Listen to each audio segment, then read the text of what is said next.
Hello friends, आज हम आपके लिए एक और नई वीडियो लेके आए हैं। इस वीडियो में हम क्लास 9th का जो चैप्टर है द लॉस्ट चाइल्ड मोमेंट्स का, ये चैप्टर 1 है। इसकी एक्सप्लेनेशन को आगे देखेंगे।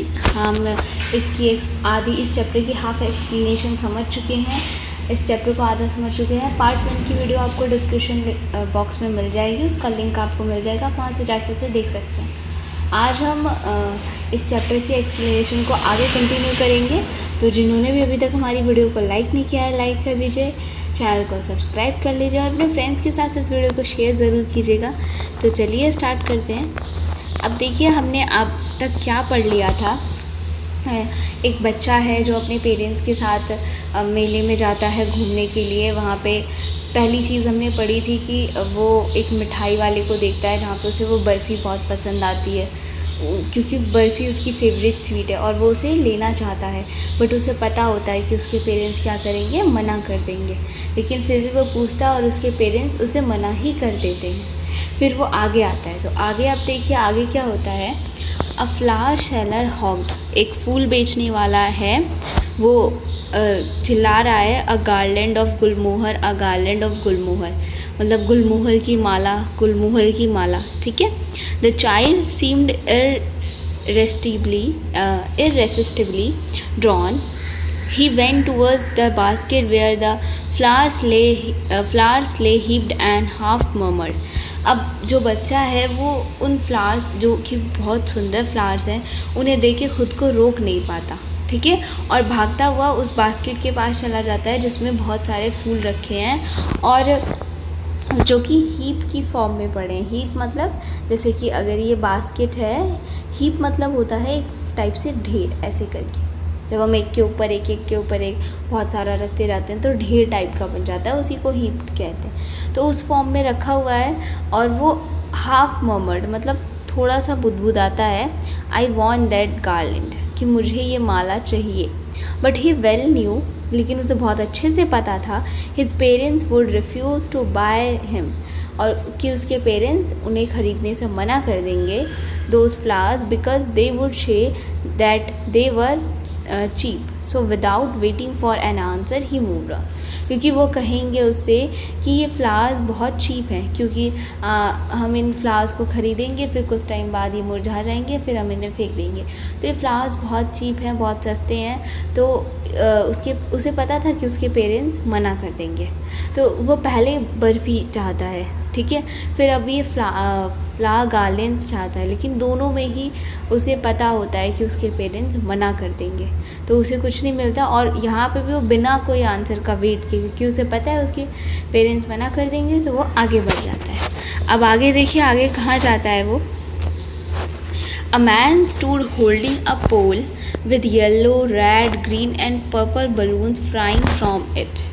अब एक मैन है जो एक पोल अपने हाथ में पकड़ के खड़ा है, एक डंडा सा, और उस पोल में येलो, रेड, ग्रीन और पर्पल कलर के बहुत सारे बलून्स उसमें लगे हुए हैं, और वो बलून्स उस पर से मतलब उड़ रहे हैं, ठीक है, हवा की वजह से वो बलून्स उस पोल से बंधे हुए हैं और उड़ रहे हैं।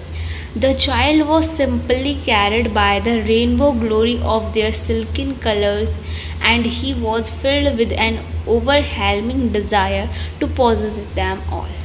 अब देखो, अब आगे क्या होता है कि वो जो बच्चा होता है वो इतने अच्छे अच्छे बलून्स हैं, इतने रंग बिरंगे बलून्स हैं, वो छोटा बच्चा उन्हें देख के बिल्कुल फैसिनेट हो जाता है, उनसे अट्रैक्ट हो जाता है।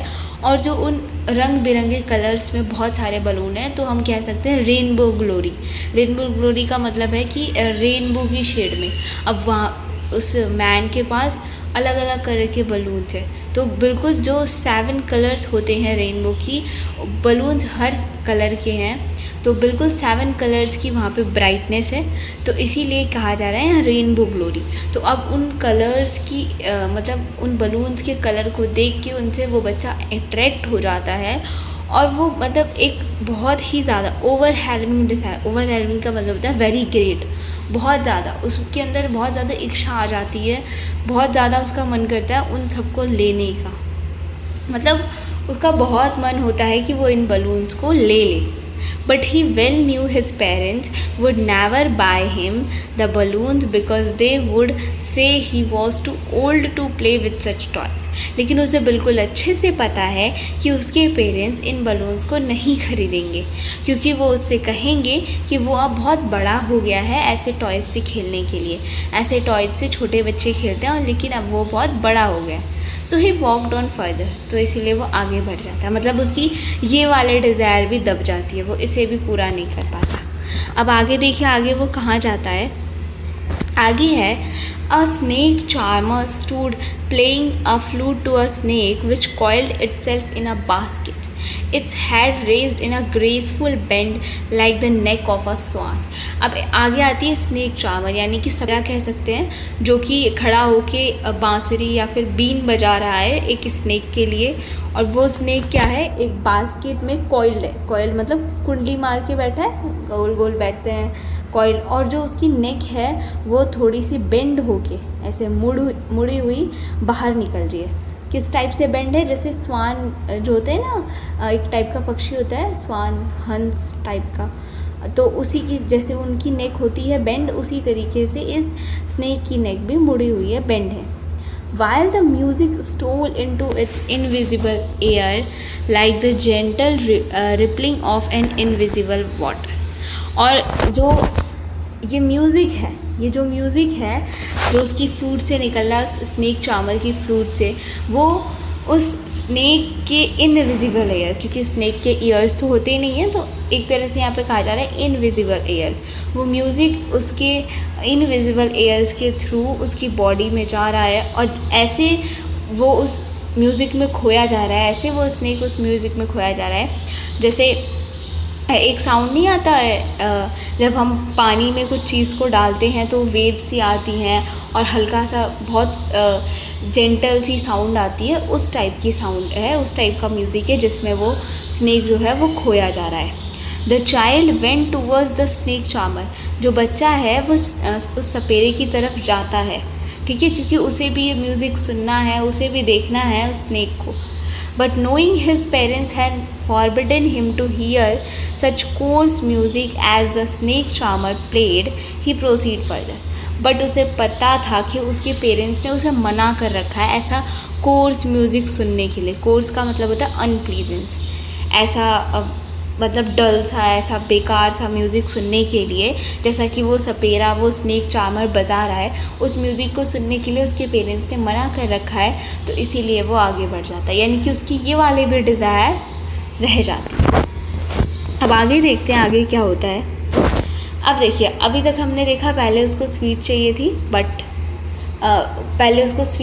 थी, बट वो भी उसे नहीं लेता है क्योंकि उसे पता था उसके पेरेंट्स मना कर देंगे। फिर वो क्या फ्लावर्स चाहिए थे, उसे बलून्स चाहिए थे, अब ये स्नेक चार्मर था, यहाँ पे जाना था, लेकिन हर जगह उसकी सारी डिज़ायर दब जाती है क्योंकि उसे पता होता है कि उसके पेरेंट्स उसे कुछ नहीं दिलाएंगे, सबके लिए मना कर देंगे, ठीक है। अब लास्ट में अब वो आते हैं एक राउंड अबाउट के पास। राउंड अबाउट झूला टाइप का कुछ, जो कि फुल स्विंग में एकदम मोशन में गोल गोल घूम रहा है।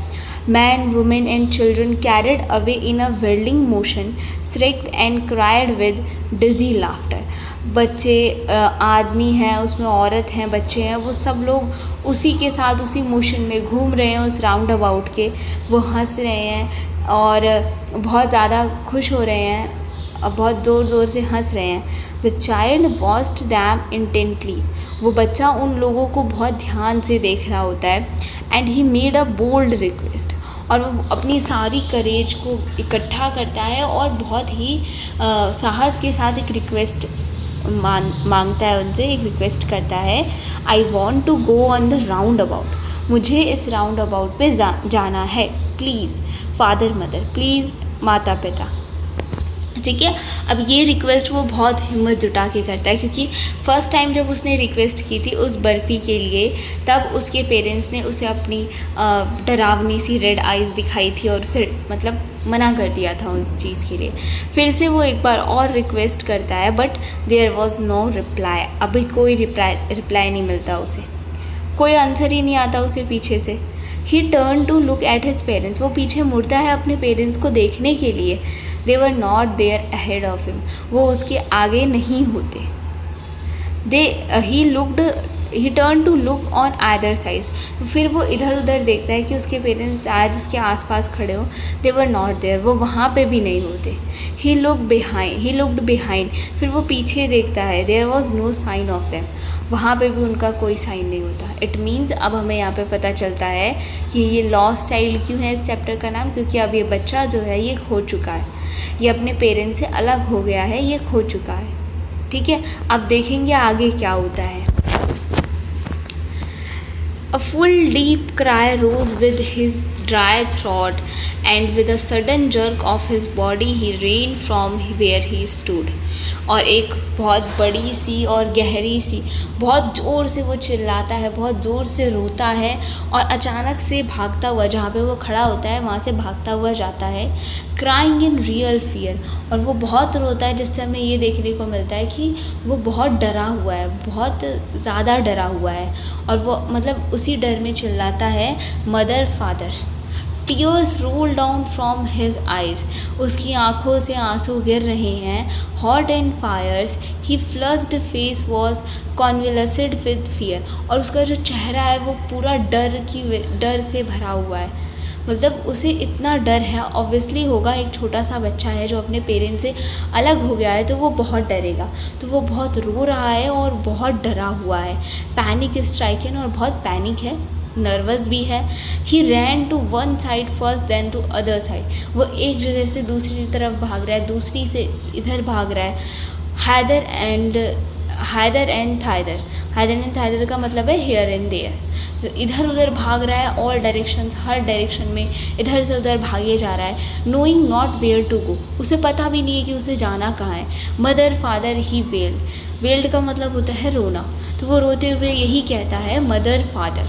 His yellow turban came untied, और उसने एक पगड़ी बांधी हुई है येलो कलर की, जो क्या हो जाती है, खुल जाती है।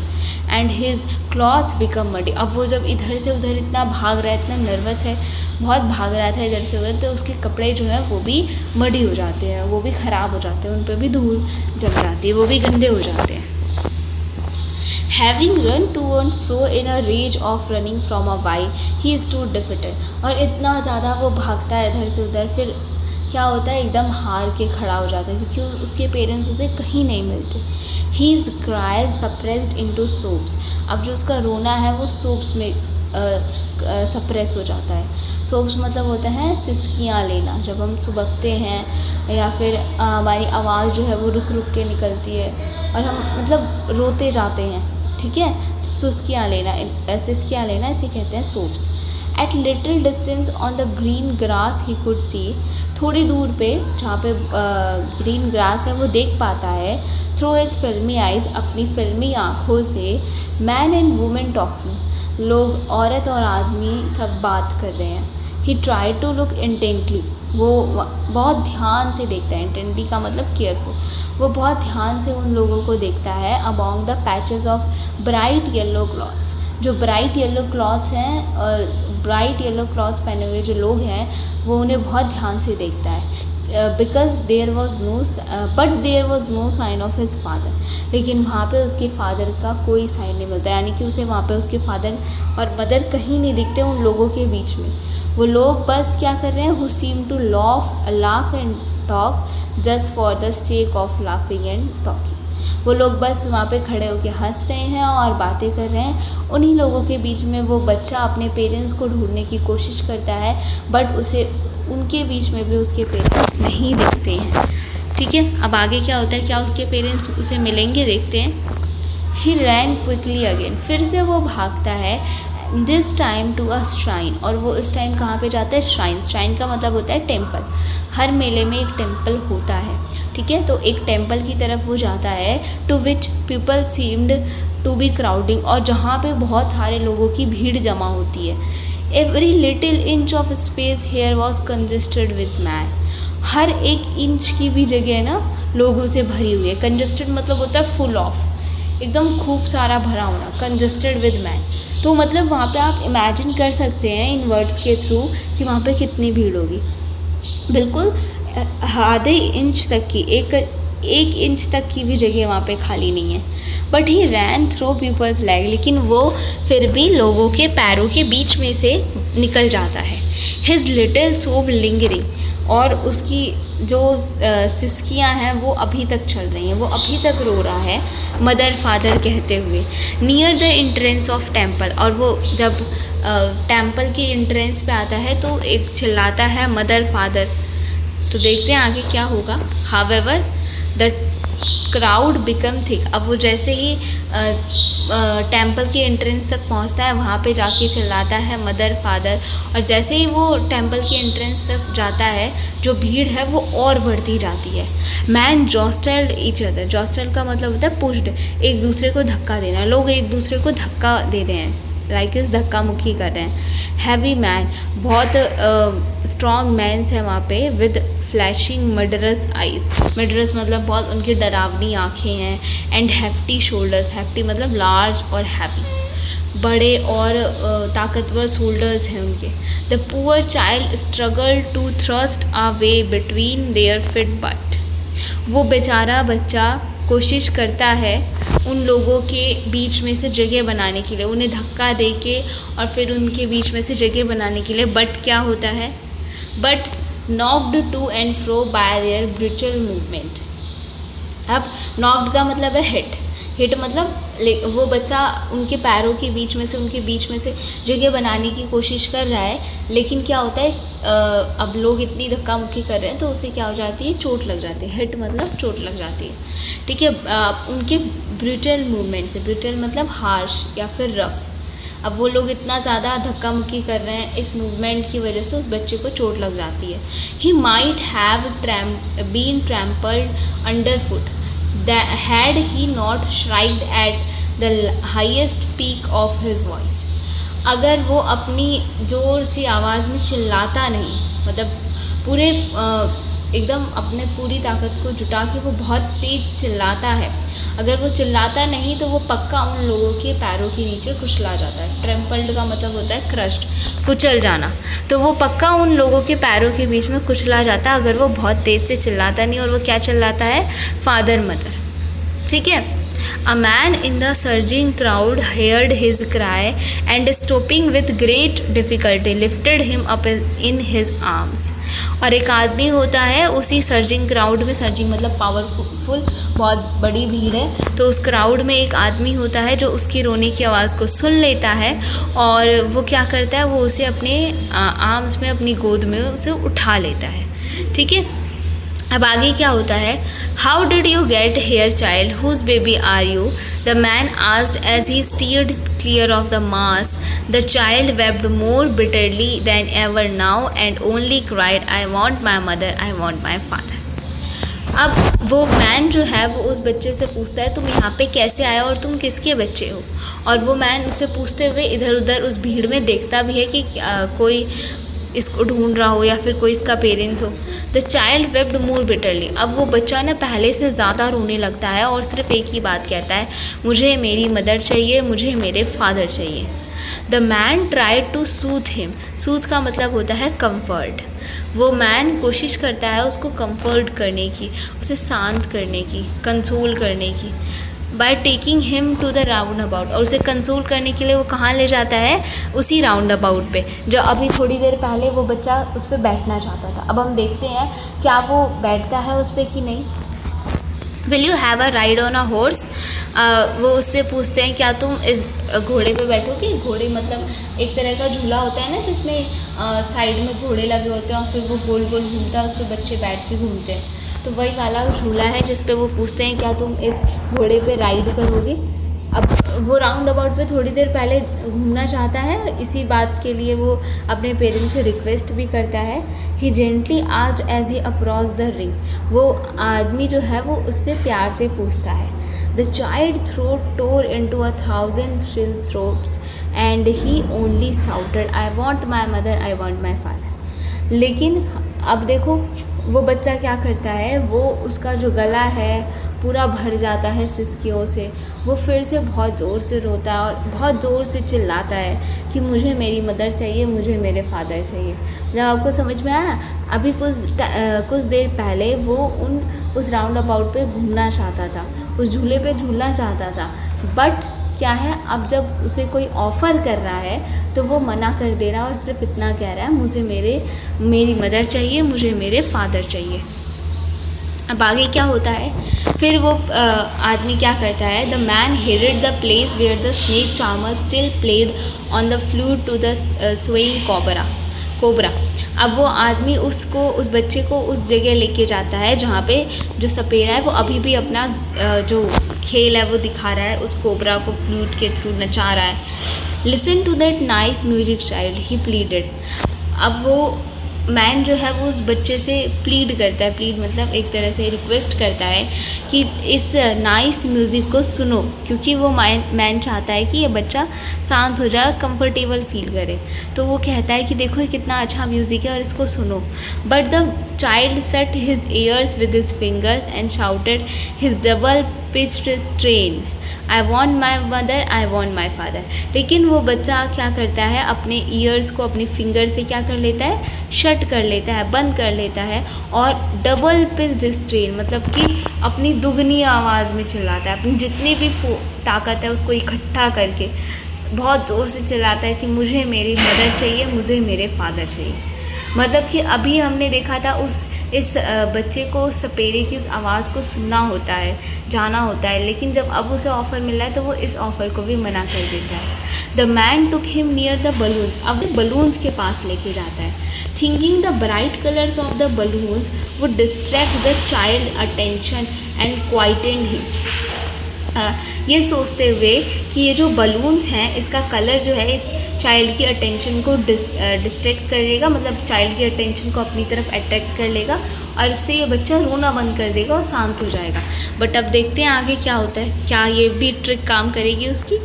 Would you like a rainbow coloured balloon, वो आदमी उससे पूछता है, ही परस्यूसिवली आस्क्ड, वो आदमी उससे कन्विंसिंग मैनर में, परसुएसिवली का मतलब होता है कन्विंसिंग मैनर, मतलब उसे मनाने के मैनर में उससे पूछता है कि क्या तुम्हें रेनबो कलर का बलून चाहिए, क्या तुम पसंद करोगे रेनबो कलर का balloon. The child turned his eyes from the flying balloons and just soaked, और वो बच्चा अब क्या करता है, अभी हमने पहले पढ़ा था कि उस बच्चे को वो बलून्स चाहिए होते हैं, बट इस बार जब उसे ऑफ़र मिलता है तो वो क्या कर देता है, उन फ्लाइंग बलून्स की तरफ से अपनी नज़र को हटा लेता है और सिर्फ रोता है, I want my mother, I want my father. The man still trying to make the child happy, वो मैन अभी भी उस बच्चे को खुश करने की कोशिश कर रहा है। Bore him to the gate where the flower seller sat, और उसे कहाँ पे ले आता है, गेट पे जहाँ पे वो फ्लावर सेलर, वो फूल वाला बैठा होता है, और कहता है उससे, look can you smell those nice flowers child, देखो बच्चे क्या तुम इनकी स्मेल आ रही है, क्या तुम इन अच्छे फूलों को स्मेल कर पा रहे हो। Would you like a garland to put round your neck, क्या तुम अपने गले में माला डालना चाहोगे, क्या तुम एक माला लेना चाहोगे। अब उस बच्चे को तो चाहिए होती है वो माला, स्टार्टिंग में हमने पढ़ा है, बट वो रिक्वेस्ट नहीं करता अपने फादर मदर से, क्योंकि उसे पता है कि उसके फादर मदर मना कर देंगे। अब देखते हैं यहाँ के ऑफ़र को वो एक्सेप्ट करेगा कि नहीं। The child turned his nose away from the basket, और वो अपनी नोज़ को उस बास्केट पे से हटा देता है क्योंकि उसे स्मेल भी नहीं करना होता। एंड रिट्रेटेड हिज सोब, और वापस से अपनी सोब यानी कि अपनी सिसकियाँ को रिपीट करता है, फिर से रोने लग जाता है और कहता है कि मुझे मेरी मदर चाहिए, मुझे मेरे फादर चाहिए। Thinking to humour this disconsolate charge by a gift of sweets, अब वो मैन सोचता है कि मैं क्या करूं। डिसकॉन्सोलेट का मतलब होता है कि वो कंफर्ट नहीं कर पा रहा है, उसे शांत नहीं करा पा रहा है। चार्ज का मतलब होता है कि जो एक पर्सन है जो किसी की केयर कर रहा हो, तो वो मतलब नहीं कर पा रहा है, उसे कंफर्टेबल नहीं फील करा पा रहा है, तो वो क्या करता है, उसे लेके जाता है स्वीट शॉप पे। The man took him to the counter of sweet shop, वो मैन उस बच्चे को स्वीट शॉप के काउंटर पे लेके जाता है। What sweets would you like child. अब वो उससे पूछता है कि तुम्हें कैसी स्वीट्स चाहिए, तुम कौन सी स्वीट चाहिए। अब हम क्या एक्सपेक्ट करेंगे कि उसे बर्फ़ी पसंद थी तो वो यही रिक्वेस्ट करेगा, उसे बर्फ़ी चाहिए, बट वो मना कर देता है। वो अपना फेस वहाँ से हटा देता है और स्वीट शॉप से टर्न कर लेता है और सिर्फ इतना कहता है कि मुझे मेरी मदर चाहिए और मुझे मेरे फादर चाहिए। तो ये चैप्टर यहीं पे ख़त्म हो गया। चैप्टर यही है। हमें इस चैप्टर से सीखने को ये मिला कि जो बच्चा पहले उन सारी चीज़ों की इच्छा रखता है, जब उसे उसके ऑफ़र मिलते हैं तो वो उसे मना कर देता है। क्यों? क्योंकि पहले उसे उसके पेरेंट्स रहते हैं तो उसे वो चीज़ चाहिए होती है, लेकिन जब उसके पेरेंट्स उससे अलग हो जाते हैं, वो उन्हें खो देता है, तब उसे समझ में आता है कि इन चीज़ों से ज़्यादा इम्पॉर्टेंट उसके पेरेंट्स हैं। तो हमें इस कहानी से यही सीखने को मिल रहा है कि अगर हमारे पेरेंट्स हमें किसी चीज़ के लिए मना करते हैं तो हमें ये नहीं सोचना चाहिए कि वो बुरे हैं या वो हमारे लिए कोई वैल्यू नहीं रखते। जैसे कि जब ये चाइल्ड अपने पेरेंट्स से अलग हो जाता है तब इसे समझ में आता है कि इसके पेरेंट्स इसके लिए कितना मायने रखते हैं और हमें दिखता भी है ये अपने पेरेंट्स के लिए कितना परेशान होता है। तो बस इस स्टोरी में यही था। आई होप आपको ये चैप्टर बहुत अच्छे से समझ में आया होगा। समझ में आया तो कमेंट मुझे ज़रूर बताइएगा। इस वीडियो को लाइक कीजिएगा, चैनल को सब्सक्राइब कीजिएगा और अपने फ्रेंड्स के साथ शेयर ज़रूर कीजिएगा। अब हम मिलेंगे आपसे अपने नेक्स्ट वीडियो में। तब तक के लिए take care and bye bye.